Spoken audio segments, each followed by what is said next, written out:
I've got something adult on the side here. All right. All right, and we're live, so everybody pour your glasses. Hey, I'm only having one glass tonight. Well, I've heard that before. I got my re-pour, y'all. I'm on my last one. Oh no, I've got to order some more. I got a link for you to use when you order those, John. Oh, okay. Yeah, I'm sure you do. All right. So Don, as figured, I'm Jeff Eccles. Red shirt is John Ruyak, and towel over his shoulder is Jeff. Weird guy. That's me. All right. Jeff or John, you got anything, or should we just fire straight into this thing? I think I'm good. You just went ahead and realized we never get to booze news, so you just took it out, right? Yes, I've basically eliminated booze news when we have a guest on. All right. Perfect. Yeah, it just doesn't work. So Don, do you have anything coming up soon that you want to announce or anything like that? Yeah, so we're don't have to do it now. All right, I'm just gonna put in Don, something to say.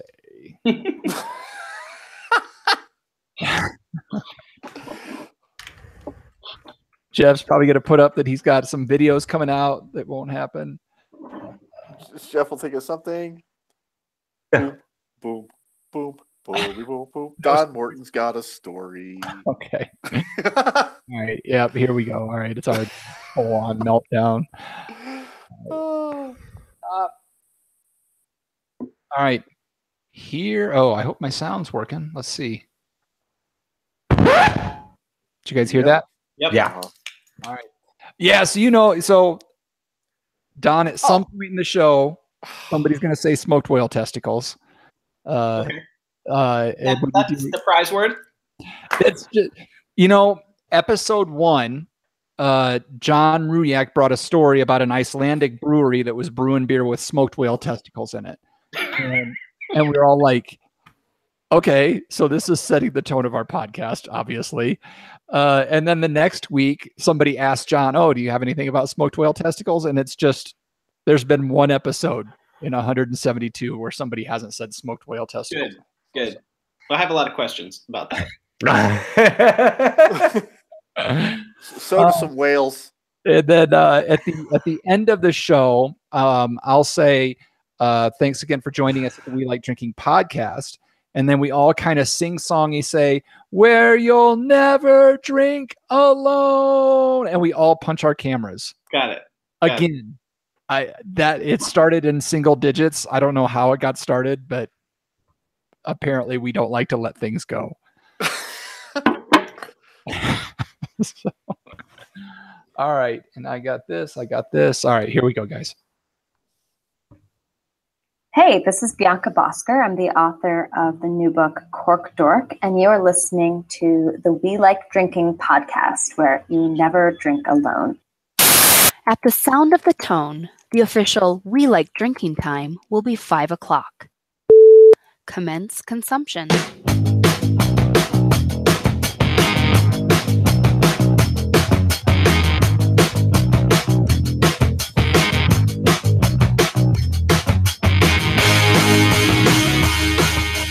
Thank you for joining us for the We Like Drinking Show, episode 172. In this episode, we'll be discussing mint juleps, Don Morton. I'm just fucking this all up, so I couldn't think of anything. I tried running behind. I couldn't do it. All right. That was perfect. No. And now the show starts. That was awesome. And that's it. And we're live. No. Let's see. What did I want to see here? I really just need to start dressing as who's the guy from the Sanford the Will Ferrell movie? Oh yeah, Ron Burgundy. Ron Burgundy, yeah. If it's not written, I have nothing to say.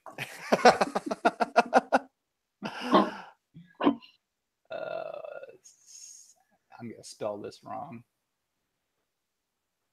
C.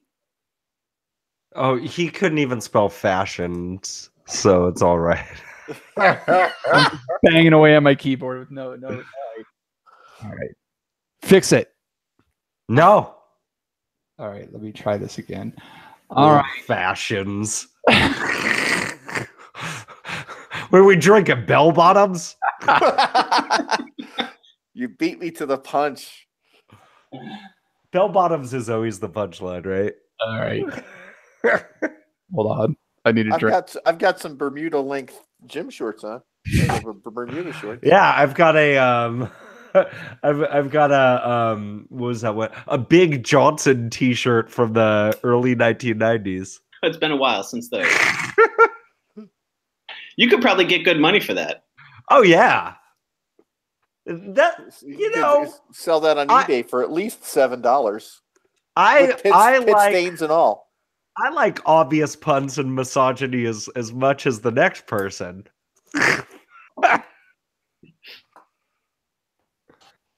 Oh my God. All right. And we're off. Here we go. Hey, this is Bianca Boston. I'm the author of the new book, Cork Dork, and you're listening to the We Like Drinking podcast, where you never drink alone. At the sound of the tone, the official We Like Drinking time will be 5 o'clock. Commence consumption.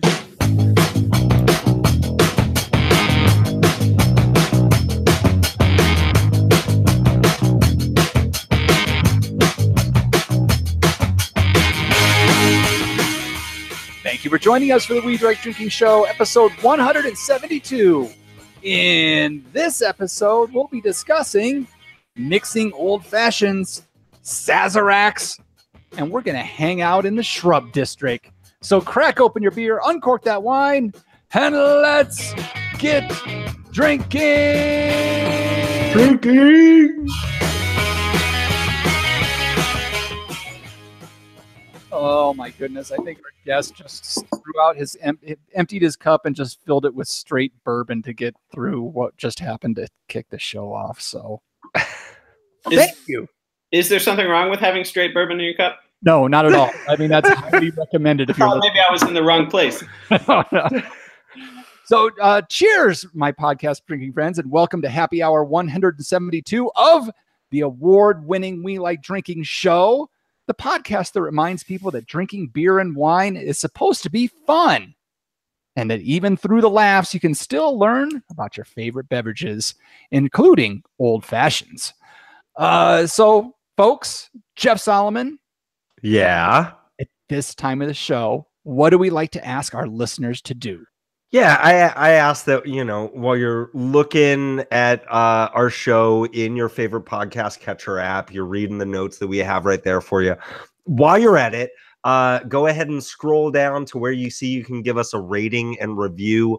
Go ahead and give us that 5-star rating. You know you want to. And give us that honest review. It means a whole lot to us as far as making this show even more of what you want to listen to. And I ain't gonna lie, I think it pushes us up the ranks, maybe like, you know, half a spot. Hey, we'll take anything at this point. All right, so you've heard a lot of us talking, so let's find out who we're drinking with tonight. We're joined by our usual cast of characters. We've got our wine blogger, Jeff Solomon. Hello. We've got our commercial brewer, John Ruyak. Hi, peoples. And finally, I am your host, Jeff Eccles. And our guest tonight founded Shrub District, found online at shrubdistrict.com in 2016 to help you make better cocktails. After spending 10 years working in public policy trying to make a better world, he found a faster way to make the world better. One drink at a time. Amen to that. Shrub District cocktail vinegars are available on shelves and bars from New Orleans to New York. Please help us welcome Don Morton. Welcome to the show, Don. Hey, guys. Thanks for having me.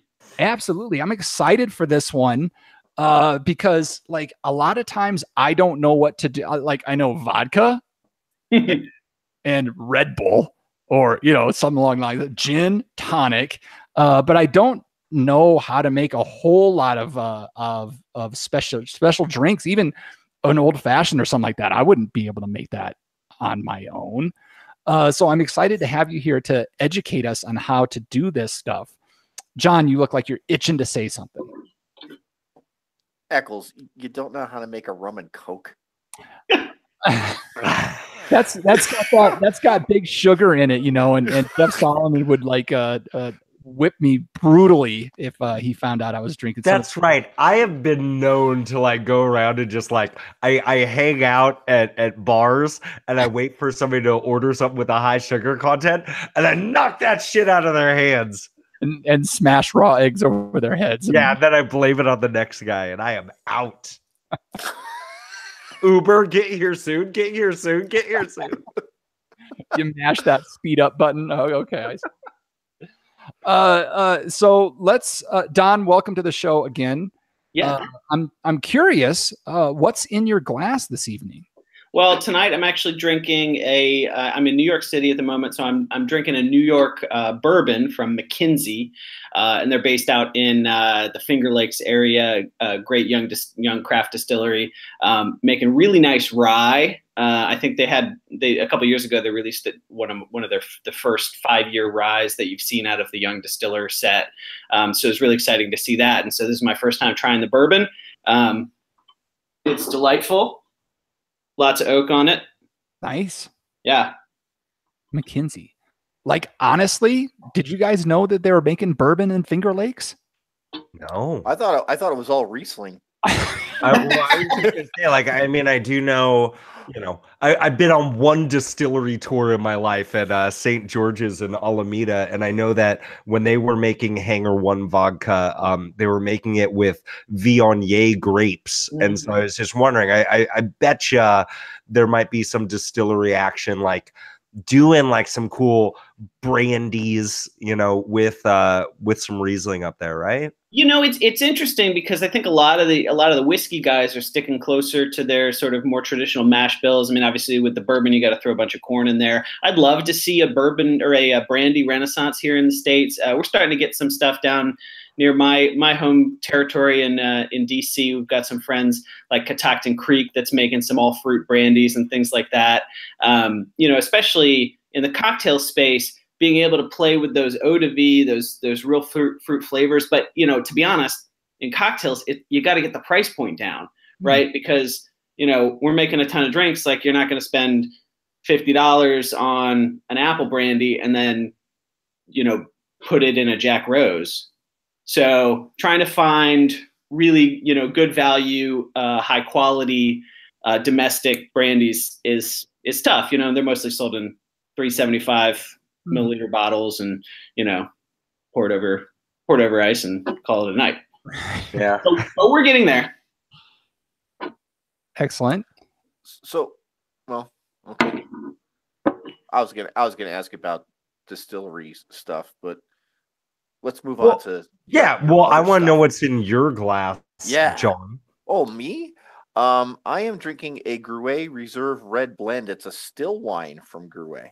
Oh, nice. And we opened this up a couple days ago, put in a repour, and today we almost finished it for dinner, and I'm getting the last of it. So nice. So some nice notes of leather on this. Do you know what grapes are in that? I didn't look it up. They don't actually have the blend on the back, which it's crazy because I think all of us outside of New Mexico, when we think of Gruet, if we were like a red wine, it must be Pinot Noir, and that's obviously not that. No, it is. It is not a Pinot Noir. I unless you poured motor oil in there, John. So you never know what he pulled out of his garage, right? True enough. Yeah. I haven't looked up the blend, but nice red leather, some chocolate notes, and a little bit of tobacco. So I love tobacco notes in red wine. Nice. All right. We're all over the map. Solomon, what you drinking? You know what? Chardonnay from the Napa Valley is just over oaked and super buttery and just super hot and not very balanced unless It's a sample from Smith Madrone in the Spring Mountain District. This is just a super awesome high acid driven Chardonnay, balanced to the balanced. And I can't believe I still have my balance because it's 14.9% alcohol, but it sure doesn't taste like it. This is fantastic.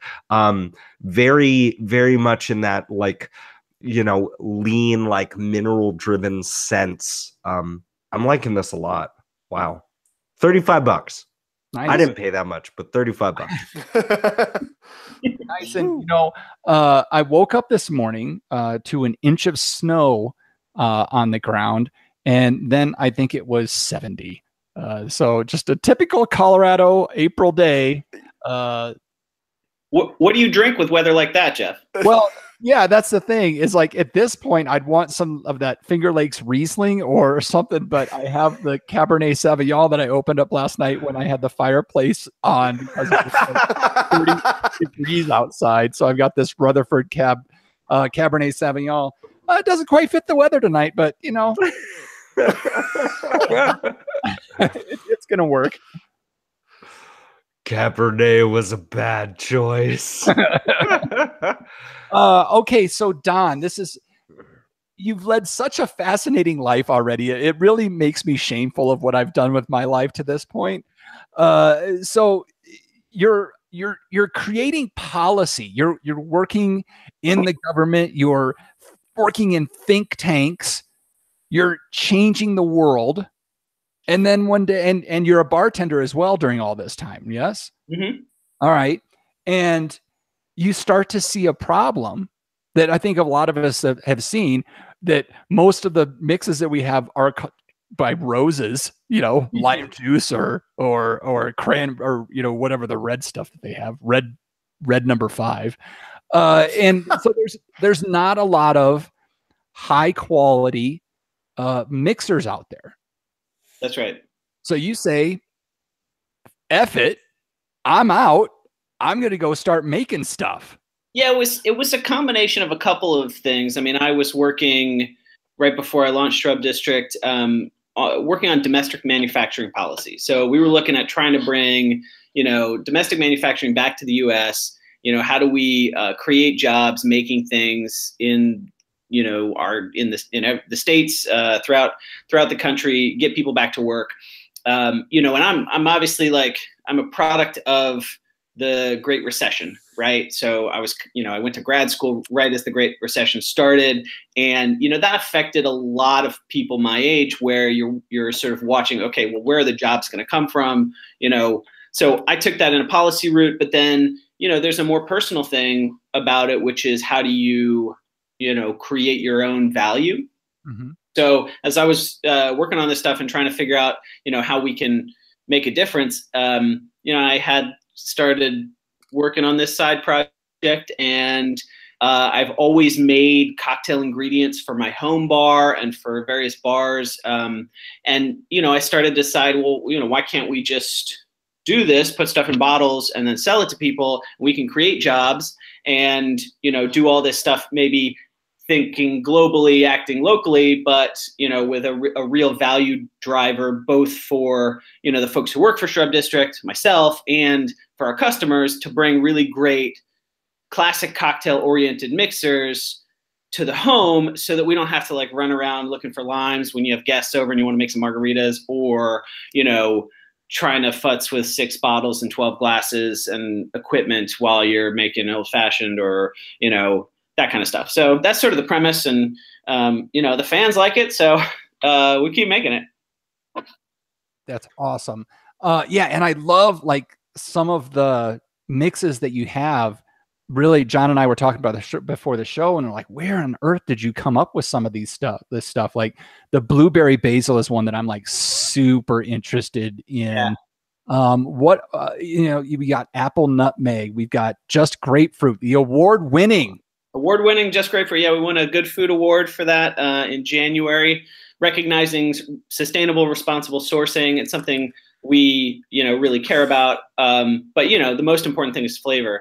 I love that grapefruit. Really really nice, tight, clear, complex grapefruit flavors. We use pith, peels, and juice in the maceration. And then, just to sort of take a step back, we've got 2 lines.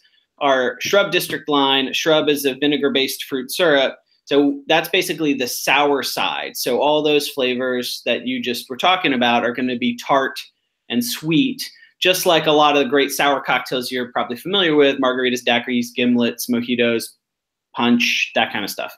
And then we also have a bitter side, which I'm sure we'll talk about shortly. Absolutely.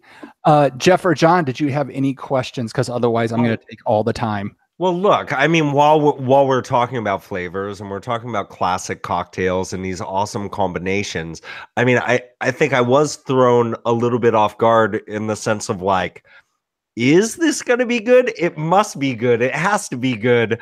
Did I see that you have a strawberry dill vinegar? Was that? We do, yeah. Strawberry dill was actually our first flavor. And, there's a lot of rationale behind that. The first is, behind the bar, strawberries are really tough to work with. They vary in flavor. Some are sweet, some are not, some are tart, some have no flavor.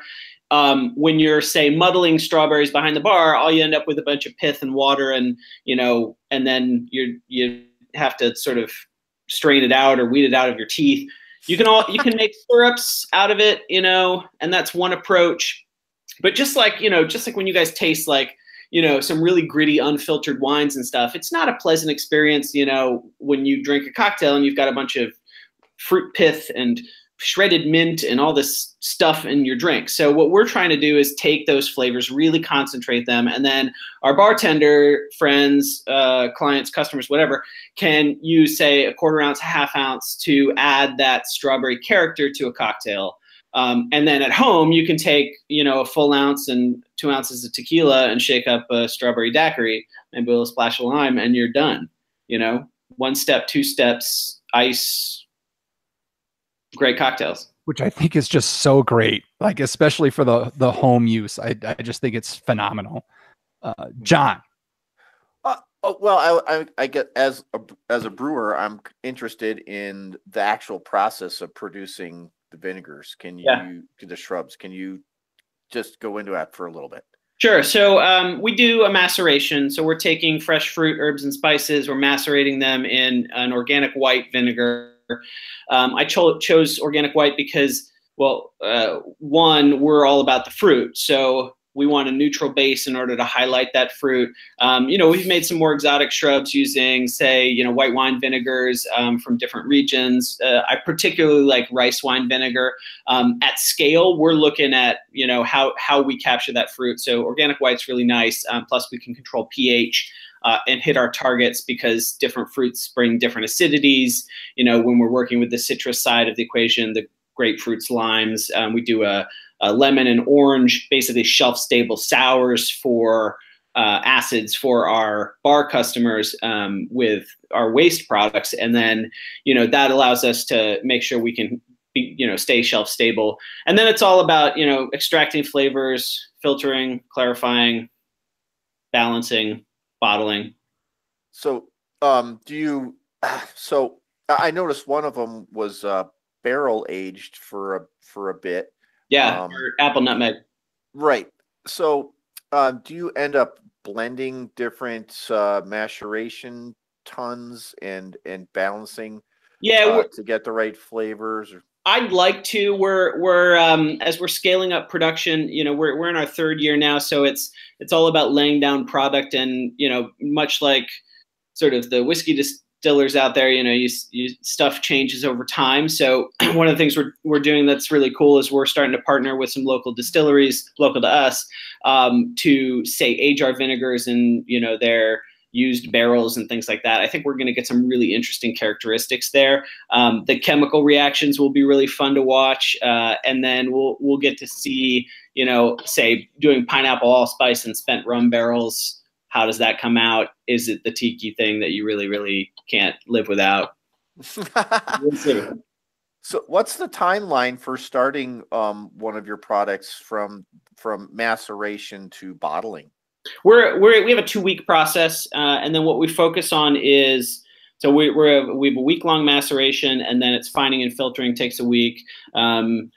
much like wine production, we're waiting for lees to settle and racking off and, clarifying and that kind of stuff. And then, our basically peak seasons are whenever berries are ready. So May, we'll get local berries from a farm about 70 miles north of us. We use their number 2 berries, which they can't sell at markets because, they're not pretty or they're too small or whatever it is. Right. We'll take as many of those seconds as we can and batch them into shrub.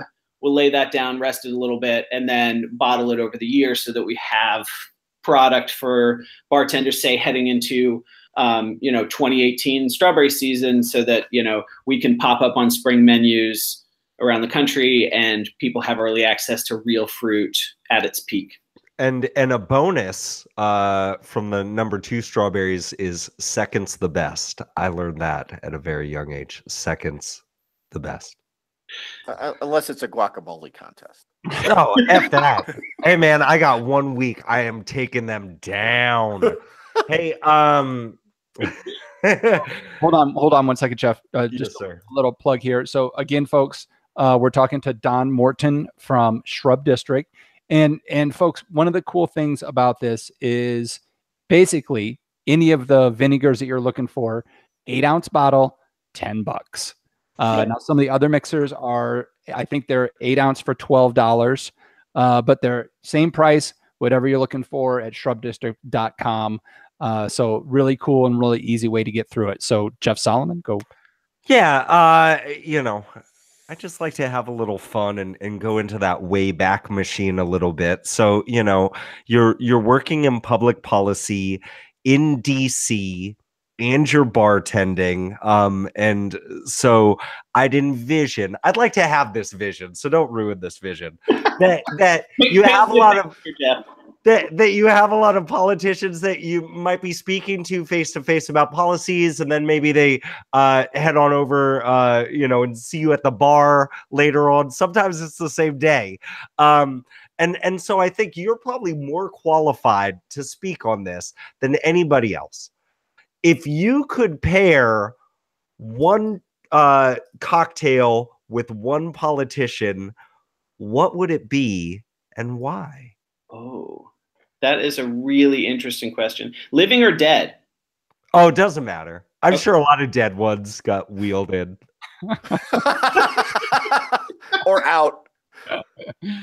What?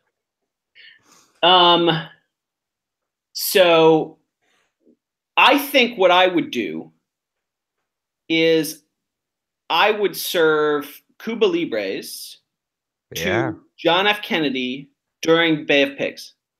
Boom. Wow. For those that don't know, that's the original rum and coke, right? OG rum and coke. That's right. Beautiful. That's awesome. That's nice. Okay, so Don, another cool thing about your site is you have a lot of pre-made or recipes for an absolute truck ton of drinks out here, using all the vinegars, using all the mixers that you've got. And some of them are really cool and fun looking. Do you have a favorite on this list? Is it the Bramble? Is the Bramble your favorite? Or the Bramble is great. And, one of the things that we like to celebrate is classic cocktails. And so, obviously the Bramble came out of the London scene in the 90s and, was sort of the resurgence of real fruit in cocktails, yada, yada. It's a great drink. My personal favorite goes a little further back. It's called the Algonquin. And it's uses our pineapple allspice shrub, some dry vermouth, and 2 ounces or 1.5 ounces of rye whiskey. We shake it, strain, lemon twist, and it's just a killer cocktail. The original called for pineapple juice, I think, back in the late 1800s when the drink was originated. They would have, juiced fresh exotic pineapples, and it would have been a really cool thing. Nobody does that behind bars now. Shrub is a really great way to make these kinds of drinks. You get that bright acidity from the pineapple that you're expecting or need, but you don't get from canned juice. We get a nice little savoriness on the back end. It's a fantastic drink. We do it a lot for parties, and you have people coming back for seconds, thirds, fourths. We cut them off at 5, I think. So, and then the one I just have, it's more about the name than about exactly what's in it. But where did A Drink Has No Name come from? Obviously, it came from Game of Thrones. Yeah, okay. I wanted to make sure. We did a we had a bar in DC that did a pop-up Game of Thrones pop-up bar. I think it was last summer, and it was fantastic. We did a custom shrub for that bar, and we did a celery, and so it was fun to sort of start playing with these concepts of the Game of Thrones, drinks and themes and stuff like that. We're starting to see some fun stuff, in that pop-up space where you got bartenders who are saying, okay, well, we're going to do this kind of theme. We have a bar that we work with closely in Baltimore, our bar, and they're doing a John Waters themed menu right now. And so all the drinks have, named after like pink flamingos and hairspray and all that kind of stuff. I was saying to a friend earlier that, to be honest, like creating the drinks is not the hard part. It's coming up with the names. Like if you could make your own business, like just going around to bartenders and saying, I've got names if you've got drinks. Well, the nice thing about that name in particular, A Drink Has No Name, is you could also sell that at U2 concerts where the drinks have no names. Okay.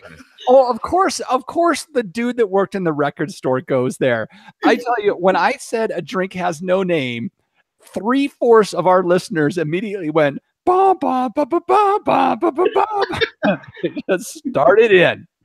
Well, then I was also thinking about the punk band from San Jose, California, from the 1990s. No Use for a Name. Oh yeah, I remember them. Okay, forget That it. sounded like the theme from Batman. No, that's no, totally different. Whatever you do, Adam West, do not sue the estate of Tony Sly, please.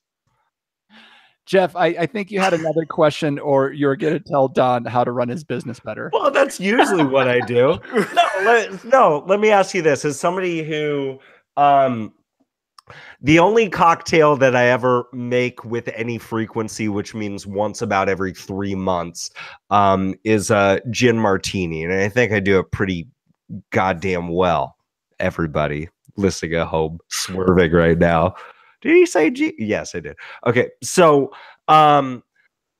what I'm wondering is from a pro's perspective on both sides, do you have any tips? Like, what are things that you see people doing wrong when they're making their own cocktails? And what's one thing that you could tell them to do to just up their game and look like a pro? I think that's a great question, Jeff. There's the only thing that I would recommend is to measure your ingredients. And it's as simple as, and like we, a jigger is the term of art for a small measuring glass in the bar world, but a jigger can be anything. I mean, like, you could have a 3-ounce bathroom cup is a jigger. You could have literally a cap of a liquor bottle is a jigger. What's the most important in making great cocktails is the proportions, right? So you take your martini, right? Some people like a gin martini with a third vermouth to one part vermouth to 2 parts gin. Some people like it with just a splash or a rinse of vermouth to 2 ounces of gin. Some people, like myself, like 4-to-1 with a dash of orange bitters and a twist of lemon. So you can make that drink in 1,000 different ways, and the only difference is the proportion of the ingredients. Yeah. I actually like to just get a bottle of gin and just start chugging. That's good too. You should put it in the freezer first. or in John's garage. Well, I don't know. Yeah. If you were gonna run a gin mile, I got a pro tip. Drink it warm. Drink it warm, everybody. Speaking to finish in second place. One of the things I love about cocktails, I mean, this is true of wine too. Like, you make a great cocktail and it's more than the sum of the parts. And that's what's really cool about it is you're taking, all these disparate ingredients, you put them together in a glass and they become something completely different. I remember when I had I made my first Corpse Survivor #2, which is a fantastic cocktail. It's an equal parts sour. So you have a sour component, and then you have, which is lemon juice in this case, and then you have Lillet, which is a Quincona aromatized wine from France, gin, right? And Cointreau or another orange liqueur. You do an absinthe rinse, shake the components, and then it's a beautiful sour. But none of those, you get so much more than just those components to it. It's super complex, super interesting. And I was like, wow, we can make this, but like I don't have to, ferment something for 24 years to get it. Right. Because the work's already done and we can just combine things on the bar. It's just such a magical thing. I think Stephanie Davis just wrecked her car trying to jot down the recipe for that drink that you just said, because that sounds fantastic. Who thinks this shit up? I think about that every time, like I try to describe a flaming Dr. Pepper to somebody. It's like, who figured that one out? It's a wonder. It's a wonder that the flaming Dr. Pepper isn't served on more menus. It's insane. Well, they should serve it at McDonald's. Like, I would be okay with that. Oh, get them drinking early and playing with fire. That's a happy meal right there. Don't try this at home, kids. All right, guys. Any other questions for Don? Well, if you were going to make yeah, here we go. Have you considered a smoked whale testicle shrub? I thought about it, but have you seen the price on smoked whale testicles these days? No, I haven't. How much are smoked whale testicles going for? They're like over $1,000 per testicle. Oh, I shouldn't have done that one, but now, and if you did it, that would be the one that you'd have to send out with some floaters in it, just. And then it would ruin the whole experience. All right. Well, let's not end on that note, please. You serve each one with a protester screaming at you while you drink it. All right. So Don, I guess you guys have a whole lot of options out here. If somebody's listening, they're like, okay, I want to give these guys a shot. I want to get in 2 or 3 of their product. Yeah. To get started with. What would be your top 2 or 3 that a home mixologist should probably start with? And granted, okay, everybody likes their favorite drinks and whatnot, but just in a generality, what would be the 2 or 3 first ones that we should order? Yeah, so that's a good question. I would go on the tart side, so on the shrub side. I would look at our award-winning Just Grapefruit. It's a beautiful grapefruit blend. You can do a lot of things with it. We kind of pitch it as a substitute for tonic. So if you're looking for that, nice slight bitterness on the palate, really intense grapefruit, we pair that 1 ounce of the grapefruit shrub with 2 ounces of gin or vodka if you're into that, and top with seltzer, and it's a nice summer refreshing highball. We're getting into that season, packed with flavor. So I'd go that way on the tart side, and then I would reach for our old fashioned. Our old fashioned's perfect. We use 12 botanicals in our aromatic bitters. You're going to get tons of cardamom, clove, allspice, nutmeg. You get cassia, wormwood, and gentian on the finish, so you get some nice round bitters. And then we build it all on an orange oleosaccharum, so we're taking orange oil out of organic peels. And then it's just like we've expressed that orange peel over the glass. My favorite thing to do is take a bottle of this and a bottle of whiskey camping. You go sit around the fire, and you make yourself old fashions all night. Yeah. So wormwood, eh? Hey. So if you order a case and you chug them all real quick, you will not get enough Thujon to do anything. Well, darn it! Try, but you should probably order 2 cases. That's shrubdistrict.com, Jeff Solomon, if you need to go over those 2 cases. And you ship everywhere? Yeah, we ship lower 48. Yeah, okay. All Yeah. right. And folks, if you're looking to check out a little bit more of them, as we said, at shrubdistrict.com. They're on the Twitters, they're on the Instagram, they're on the Facebook, all at Shrub District. So follow them on your favorite social media platform. And please send us your recipes. If you get our product, try some stuff out. One of the things we guarantee is we'll always try your recipe. So send it our way, and if we like it, we'll share it. Careful, man. You don't know some of our listeners. You may not want to pony up to trying whatever they say. I'm throwing down the gauntlet. Let's go. Homework assignment, Stephanie Davis of the Wine25 podcast. Homework assignment. Yeah, Stephanie, this might be something that you should really want to check out. Okay. All right, Don, thank you so much for joining us. We're going to get into the rest of the show. We hope you'll stick around for the stupid stupidity. And one last, Jeff or John, one last question. If you got it, do it now. Okay. Company started in 2016.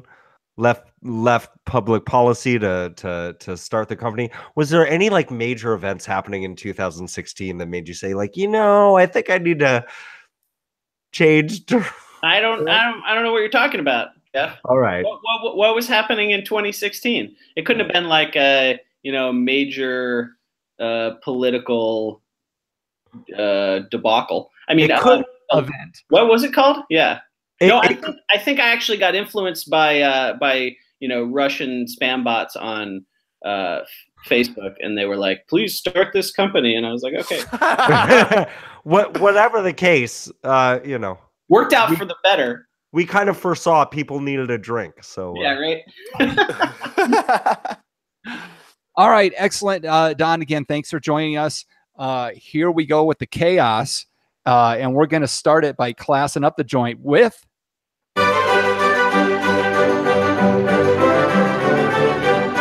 Grape, hop, or pop culture reference. This is where I give these guys a term, and they try to tell me if it's a wine grape, a beer hop, or some kind of pop culture reference. The term this week is centurion.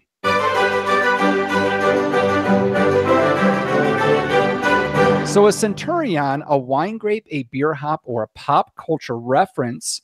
I believe we've come around to the hair man, Jeff Solomon, to start us off. No, I did first last week. Yeah. All right. Well, then we're to the non-hair man, John Ruyak. The man with no hair. Oh, well, not very much. Eccles, can you spell that for us, please? Just like you'd fucking expect me to spell it, okay? C-U-R-I-A-N. I-A-N, centurion. Centurion.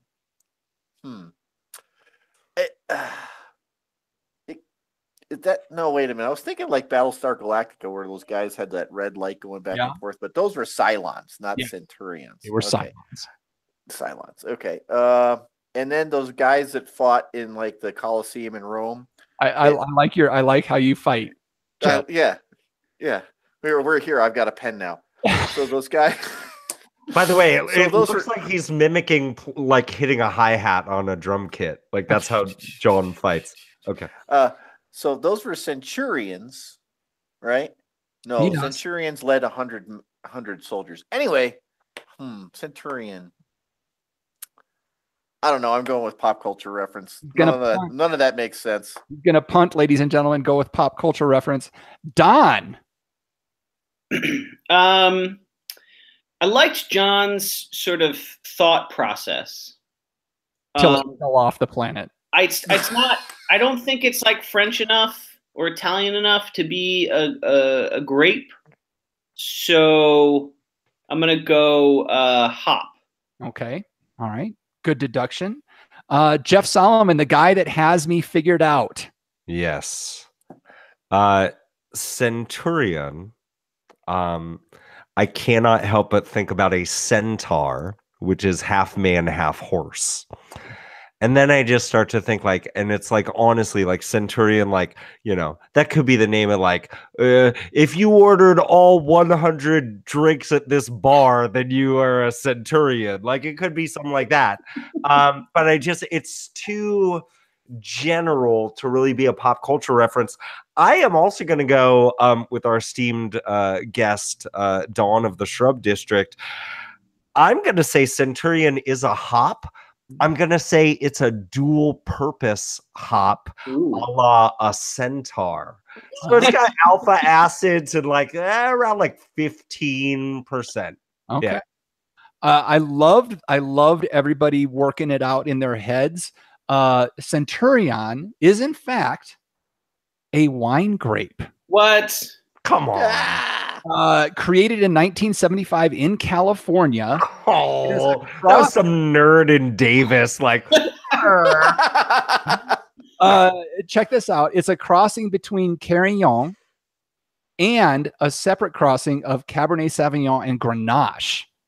What? All kinds of nerd up in your business. Is it good? I have no idea.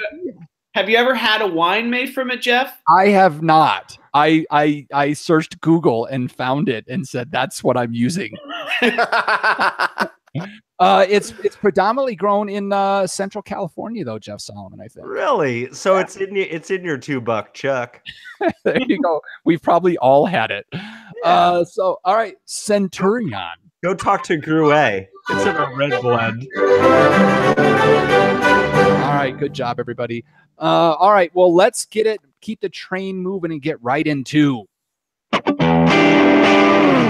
what's up. So what do we have our eyes on, or what do we have coming up? John Ruyak. So, folks, get outside this weekend. It is National Spring BioBlitz weekend. So if you're into wildlife in any way or want to be or get into that, you go out go outside, find a frog, see a bird, download some sort of documentation thing on your phone. It's really easy. You could use Herp Mapper for reptiles and amphibians. You use eBird.com or iNaturalist and just record your observations. State conservation people actually use some of these observations to help with conservation efforts. And when you're done, go home, crack open a craft Pilsner because you've been out in the field and you deserve it, and tell us about it on the tavern. There you go. Go outside. What are you talking about? It might be snowing or it might be 80. Give me an hour and it'll change. Well, that's Colorado. So Don. What are we doing? Do you have anything new or exciting coming up at the Shrub District? Yeah, we're throwing a party. All right. You're all invited. Excellent. On May 5th, also known as now officially Cinco de Shrubbo. And also it's Derby Day, as you probably know, one of the greatest drinking holidays of all time. We are partnering with 1-8 Distilling in the District of Columbia, my fair home. We're launching our Mint Julep for Derby Day and our new Sazerac, which makes the classic cocktail in about 10 seconds. So we're really excited about that. We're hoping for a good showing. We're doing drink specials from noon to close. We'll be tasting samples and selling bottles from like 2 to 6. So I know you guys are far away, but come on out. Road trip. Pick me up on the way, Solomon. Is Fugazi playing? I'm coming. Oh, I wish. All right, and that was May 5th. Where was it at again? 1-8 Distilling, good friends of ours in the District of Columbia. Excellent. So if you're in the area, be sure to check that out. That sounds like a good time. Jeff Solomon. Hey, you know what I didn't do tonight because I was recording a podcast? I didn't go to the inaugural meeting of the GSM Rhone Society. The best winemakers from Gilroy, San Martin, Morgan Hill, GSM out of the Santa Clara Valley of California. They all got together I'm talking about Aver Family Vineyards. I'm talking about Sarah's Vineyards. I'm talking about Lion Ranch. I'm talking about La Vie Dansant. They all got together and they are pimping it hard. This is the destination for domestic Rhone varieties. Come get some in the Santa Clara Valley. Come visit Gilroy. There's more than garlic, but garlic's delicious. You're trying. Have you said there's more than garlic wine before? I don't know if you've ever made that proclamation on the show. Fuck, man. If it were the first thing that people say every time I talk to them about, oh, you're from Gilroy? You like wine? You tried that garlic wine? Oh, it's delicious. And they say crap like it's delicious. What they mean is you can really taste the garlic, which is not the same thing. So you're not suggesting that Don add that to his portfolio of shrubs? No, man. I mean, you could make some awesome shrubs with like some roasted garlic or something, but like, I don't know. Any a-hole that tea bags some raw garlic into their still wine and has the gall to sell that to somebody, get out of Dodge, man. I just love that there are people buying it, but maybe it's a cooking wine. Oh yeah, no. They have the regular version, which is called Chateau de Garlic, but then they have the Chateau de Garlic cooking wine. That's like the wine already, like it gets old enough, they rip the label off and then they put a new one on. That one hasn't been double teabagged or anything like that. They just add a little salt to it so they can sell it on the regular grocery shelves and not. So speaking of smoked whale testicles. Oh, I'm not even there. Yeah, there was a salmon vodka a while ago that came on the market, and that garlic wine reminds me. I mean, you could probably make a really terrible cocktail with salmon vodka and garlic wine. That'd be kind of awesome. Like, what's the worst cocktail you can make? I'm gonna open up a bar. It's gonna be called Dude, Try This. You won't. And top it all with 151 and light it on fire. Right? Flambe. Oh my goodness. You'll make a lot of like BuzzFeed lists. Yeah. There you go. This one's called the Deconstructed Flaming Dr. Pepper. The 19 best garlic wines on the planet. The fifth one blew our mind. 16 experts tell you how bad garlic wine is. Let's vote up the best explanation of the worst. All right. And next week, folks, we have no guest. We have no drinking episode. It's just going to be back to the panel and back to the normal. God knows what's going to happen. We might get some booze news actually into the show next week. Wow. Is that I can't believe that. No guest. I got to be alone with you hooligans. Yes. You if you do. don't like that, stop listening to the show. There we go. There we got to the point of the show where we tell people to not do what we need them to do. So if we're telling everybody to not support us, then it must fucking be Last call. Last call. Time to shut everybody up. So before it gets any worse. So you know what we do here, folks. We need your help, and we're going to give you a whole bunch of ways that you can do it. For instance, Jeff Solomon. Yes. A lot of our listeners have phones. They like to mash the social media buttons. Yeah. If they want to follow us on those social media platforms, how can they do so? Yeah, so, you know, a lot of you have your Instagram open right now, looking at like donuts or whatever you look at them. So anyways, we're just We Like Drinking on Instagram. You can find us on Twitter at We Like Drinking 1. That's the numeral 1. And then on Facebook, you can always like our page, just searching for We Like Drinking. But really, we've had a whole lot of really fun interactions in our group. We Like Drinking the Tavern. Come hang out. Come watch Jeff Burrows and Thea Dwelly, basically make you feel sad that you don't get to drink the wine that they get to drink on a daily basis. Yeah. It's really fun. It is a lot of fun in there. And Don, we've gone through it again before, but why don't you run through us one more time the best way for people to find you on the social media platforms? Absolutely. Thanks, Jeff. You can find Shrub District at Shrub District on Instagram, Twitter, and the Facebooks. And we definitely follow We Like Drinking, so you should too. Look at him plugging it all the time. I love this guy. All right. And so John Ruyak, if people are listening to the show and that got thinking, these guys are actually entertaining, I don't know what's going on, but I should tell everybody about it. What's a good way that they could do that? Well, you could get onto that Apple podcast thing or iTunes and leave that 5 or 6 star review. That's right. They have those 6-star reviews now. They do not. But you should. Okay. If you hit 5 and leave a review, that's like a 6. Oh, there you go. Yeah.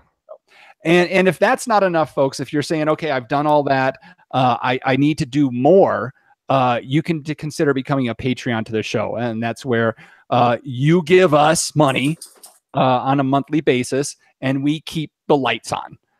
So there's lots of cool things that you get in there. There's t-shirt opportunities, there's sticker opportunities. You get to help us direct the show and what we drink on a monthly basis. If you were mad that we drank Pilsners last week and you thought we should have been drinking Goes, then you should become a Patreon so you can help guide the show. Or Corona. It's your fault we didn't drink Corona. It's your fault it was even on the ballot, Jeff Solomon. You could even donate to support the show and force these guys to drink garlic wine. This is true. Well, look, that doesn't, come on. Solomon made us all drink that coffee-infused crap we did. I'm the only one that would be able to get the real deal, but I know that both of you have Eco Boss growlers with infusers, so I'll make you suffer. We can make it happen. So check out welikedrinking.com/pledge to find out how you can be a supporter of the show. Now, it was a lot of information we gave you guys. So there's really no better way to drive that home than with Wait, Who Subscribed? Where I give these guys a movie quote, and that somehow is supposed to make you remember to go do stuff for us. Makes total sense. All right, so here we go, guys. It's a short one this week. You're going to have to go back in the brain wayback machines to nail this one, though. So here it is. The luck is gone. The brain is shot. But the liquor we still got.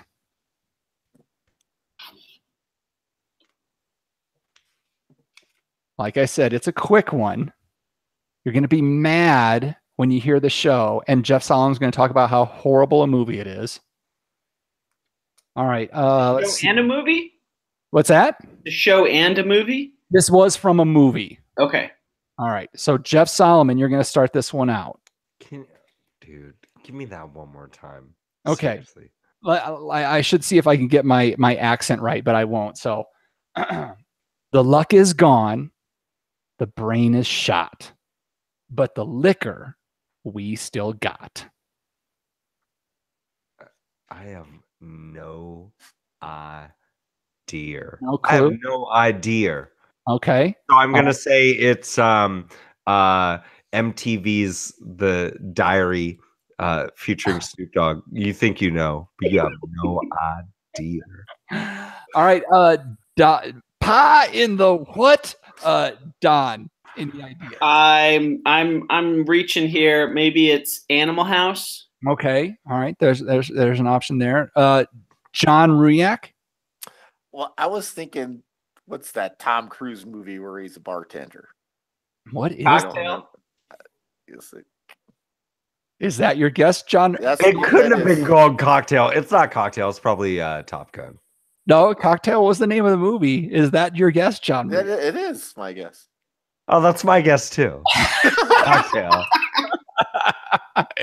You didn't hit the final answer button, so I'll say that you all said Cocktail, and amazingly enough, you are all correct. Whoa! No way. Yeah. Yes. Very John Ruyak. Well, I'm impressed. I did not think you would be the one to get that one. I've never seen it, but it's just a fantastically terrible movie. I mean, he learns moving on. flair bartending. I mean, how bad could it be? Right. Yeah, man. The worst Beach Boys song of all time was the theme for that one, right? Don, were you a big flair bartender kind of guy? Oh no, I can't. Look, I have a hard enough time keeping the bottles on the bar. If I was throwing them around, like, we would be out of liquor all the time. It's coming back though. There's some people who are like throwing stuff around. Oh yeah. You know you've struck a nerve when the guest is like, "Look, like, don't you dare." I mean, that's like it's not for me because it's really hard to make drinks fast that way. Right. Are you willing to say right now that flair bartenders are the ventriloquists of the service industry? I would prefer to see a ventriloquist behind the bar. I like when they do a couple extra taps that have no. It was just for some rhythm, and then like tap your elbow. Like, what the fuck are you doing? Just pour it. Can you just pour it in the glass? I don't know how. I gotta do these other moves. If you haven't seen the movie, like, one of the best parts of the movie is they're doing all this stuff, and the bar is just packed with people, like, with their money, like, right. give me a fucking drink. and they're all ordering beer too. Right. All right, that went off the rails. Moving on, you can also find the show notes for this episode with all the links to the stories or mentions we had at welikedrinking.com/podcast. All right, Jeff, did you finish your drink tonight? No, I'm still on my first glass. All right, excellent. Well, listeners, it is. Oh no, what am I doing? Where am I at? Oh yeah, we're doing it right. All right, it's the time of the show where I get to say, okay, panel, let's take one last trip around this table and get some final thoughts before we shut off the lights. John Ruyak. Go outside this weekend, people. Go outside. It's springtime. Go outside. Jeff Solomon. I drink hella shrubs. Shrubs are mixes that get lots of love from me. Hanging at the passenger side of his best friend's ride. Try to mix a drink with flair and tap the elbow. Okay. If you're looking for a jingle, Don, I think I think I just found it. We were thinking about doing our first commercial, and I think it's going to be a radio commercial that we don't share with anyone. All right, Don, before we shut the lights off, any final thoughts here? Just want to say thanks so much for having me. I'm excited to drink with you guys again soon, so let's make it happen. Absolutely, let's do that. And yeah, Don, I appreciate staying up late to hang out with us and introduce us to Shrub District. I will be getting my order in soon because this is some cool stuff that I really want to experience. So thank you for taking the time to join us and doing this. My pleasure, guys. All right, and folks, you know what we've added here. We've got some responses last week. I knew when I went sports, I would get some responses for the question of the week. So the question of this week is, what is your favorite mixed drink? So let us know. welikedrinking.com/podcast. Find this episode and leave your comment in the show notes. And with that, I'll say thanks again for joining us at the We Like Drinking podcast, where you'll never drink alone.